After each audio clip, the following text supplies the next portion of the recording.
Hey, um, I've been struggling to find a way to not only start this video, but like fit everything that I want to say into it. I've probably filmed it like 100 times, and I keep like forgetting key little elements. Um, Basically, I want to give an update on my health. Um, I think that the direction this channel is going to go in is just going to be to follow me on my journey, and if the only person it helps is me to kind of keep a diary of what I'm going through, then like that's okay. But if it happens to help somebody else with like their journey, then I think that'd be really great as well. So, I mean, I guess where do we start? April, I got sick with a flu, and I was sick for like 2 weeks. It wasn't anything crazy. I lost my voice, it's a flu.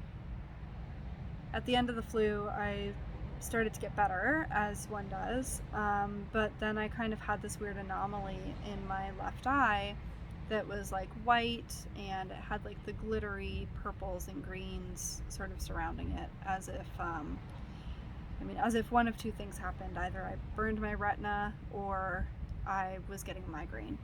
And honestly, like, that's what I chalked it up to. I thought that over the 2 weeks where I was sick, I had spent a lot of time on the computer, and so I thought maybe all of the gaming I was doing, like hurt my eyes, or maybe I was just getting a migraine and it was just taking a while to like really manifest itself, which like made me nervous for like how bad this migraine was gonna be, because that glittery sort of imagery, it lasted for like 4 days, before I finally contacted my doctor and got checked out.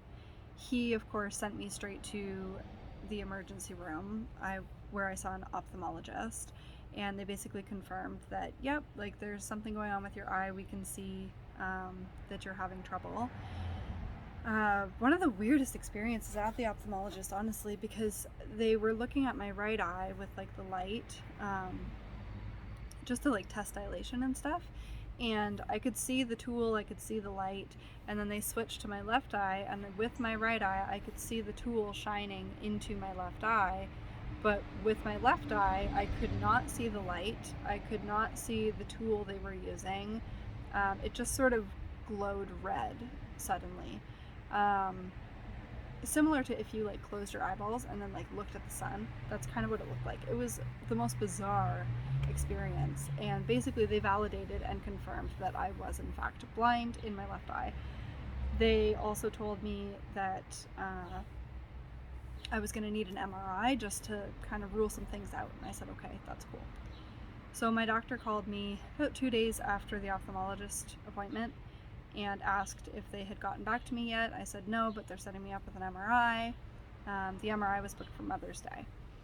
So I went, got my MRI, came home, lived my life.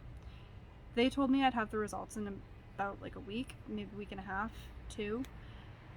My doctor had those results in 2 days. 2 days. Everything was moving very quickly. So doctor calls, he's like, hey, have you heard from ophthalmology? I say, no, I haven't. He says, okay, well, you do have optic neuritis, which is inflammation of the optic nerve, which explains why you can't see. And also you have lesions on your brain. I said, oh, great. What does that mean? He said, this is indicative that you have MS.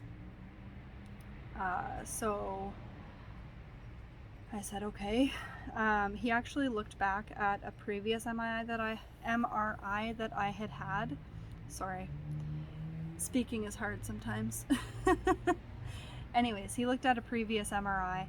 I'd had one in 2017 because I was getting my deviated septum fixed, and my ENT had taken an MRI because I don't have a sense of smell, so I'm anosmic, and they wanted to know if I would regain my sense of smell after having this procedure done to fix my deviated septum, or if I just straight up could not smell, period, completely scent blind.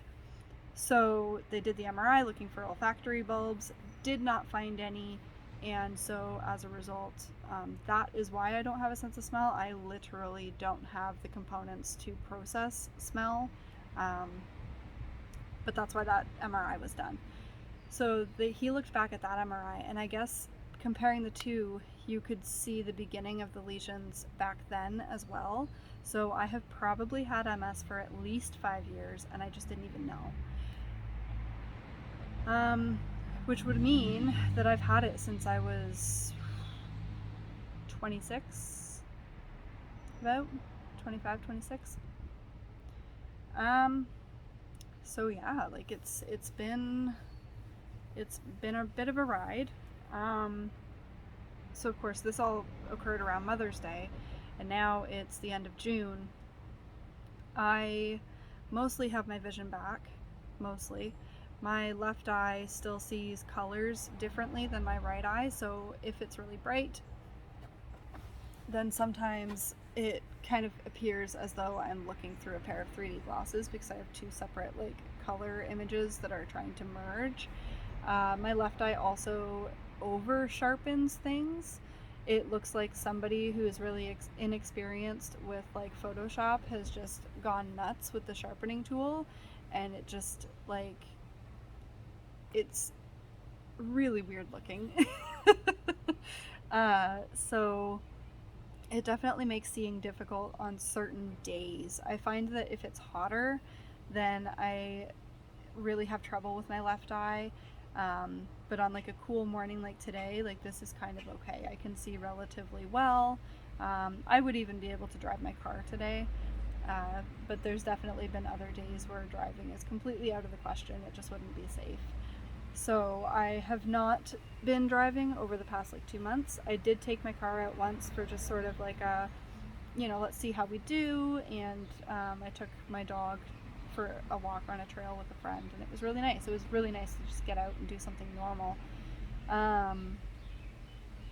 So yeah, that's kind of where I'm at. I have been diagnosed with MS, and we are just waiting for the confirmation. In mid-July, I have an appointment with a neurologist who specializes in treatment of multiple sclerosis, and so he will be hopefully taking my case. He'll do more testing. We're going to do like another MRI to check for lesions on my spinal cord as well, and I've been told that I may require a lumbar puncture to test my spinal fluid, which I'm a little bit nervous about, but at the same time, like, if it's required, then I guess we do it.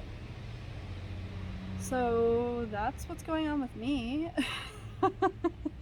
It's been scary, very anxiety inducing. I've definitely had moments where I'm reading other people's stories online and just having full out panic attacks. Not great, but I just try to tell myself to like look at my personal situation as like, this is what I'm going through, because what I've learned is that everybody's experiences is so vastly incomparable. Like, just there's no two experiences that are identical. There's none. And whether you have like a more severe form of MS or like the remissive MS, like they just are not even on the same playing field. Like, nobody's MS is the same. This disease is just a wild animal. Like, it just chooses what it's gonna do, and I like to describe it to my kids as being like there's a mouse in my house and he's just out there chewing the cords and wreaking havoc. So he,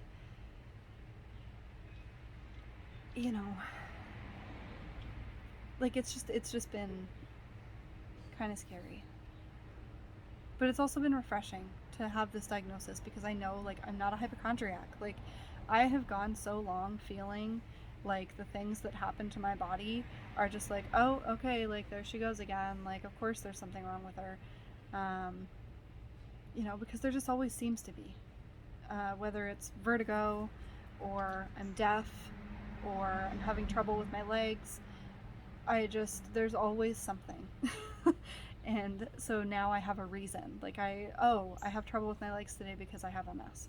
Oh, my feet are really painful today because I have MS. Oh, I have vertigo and it's really bad today because I have MS. So it's just nice to have that answer, you know, that validation that, like, this really is happening to you and you're not just crazy. So, yeah, that's what's going on with me. And I think that, given the situation now, I feel like I have some direction for what I want with my channel. If it helps a single other person other than myself, then I think that I'm, you know, doing good by making it. And that's what I want. Of course, my channel is not going to be just about MS. I am not someone who can just stick to one thing. I have ADHD as well, and so I do tend to bounce around between topics and things that I enjoy doing.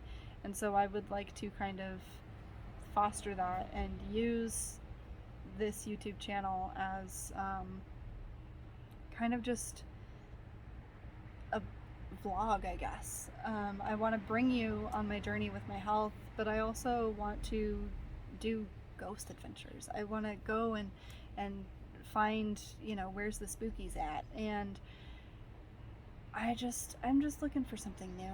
I just want to live, you know, like, we've been locked in our house for 2 years, and I do suffer with agoraphobia, and I'm just kind of tired. I want to live. I want to do things.